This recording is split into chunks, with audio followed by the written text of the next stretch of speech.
ça. Voilà, allez-y. Chers confrères, professeur, c'est un plaisir pour moi et un honneur de vous présenter mon travail de mémoire qui est intitulé Pertinence des contentions au sein du pôle gériatrique de l'hôpital du Pays d'Avesnes. L'hôpital du Pays d'Avesnes qui est situé dans le département du Nord, la région Nord-Pas-de-Calais. Donc je voulais juste préciser, avant d'entrer dans le vif du sujet, qu'on va parler essentiellement des contentions physiques passives, à différencier des contentions actives et ou posturales, le plus souvent utilisées à visée rééducative. Donc la contention physique passive est définie comme l'utilisation de tout moyen, méthode matérielle pour diminuer les capacités de mobilisation de tout ou d'une partie du corps dans le seul but de limiter les capacités de mobilisation d'une personne âgée qui présente un comportement dangereux ou non adapté. Donc cette thématique de contention physique passive a toute son importance, en ce sens que c'est un sujet épineux qui a toujours suscité des débats éthiques et déontologiques avec les équipes hospitalières ainsi qu'avec les familles des patients.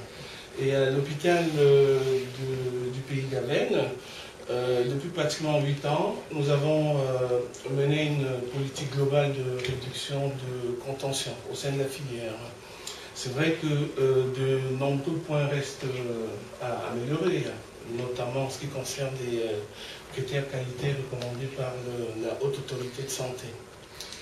Donc nous sommes inspirés des recommandations de l'ANAS publiées en 2000, ainsi que du communiqué de presse publié en juillet 2000 sur les méthodes d'amélioration de la qualité des soins.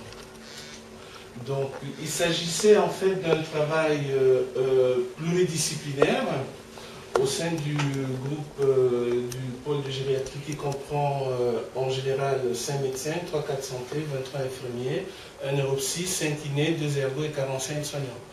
Mais le sous-groupe qui travaille régulièrement sur les contentions des sujets âgés, lui est constitué de 2 médecins dont je fais partie, un cadre de santé, un kiné, un ergo et une aide-soignante. Donc nous avons organisé des réunions formelles, c'était du 23 avril au 18 mai de cette année, avec de nombreuses réunions informelles bien avant ça.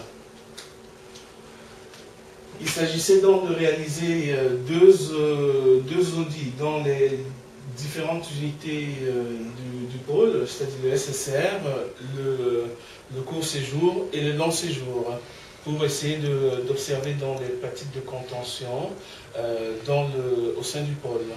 Et c'est ainsi que nous avons réalisé un audit de jour, le 9 mai 2011, et un audit de nuit, le 11 mai 2011. Il s'agissait donc de compléter une fiche pour chaque patient pendant ces 2 audits qui étaient soumis aux contentions. Et je vous présente là le modèle type de fiche d'audit que nous avons utilisé pendant les 2 audits. Donc vous voyez qu'après l'euro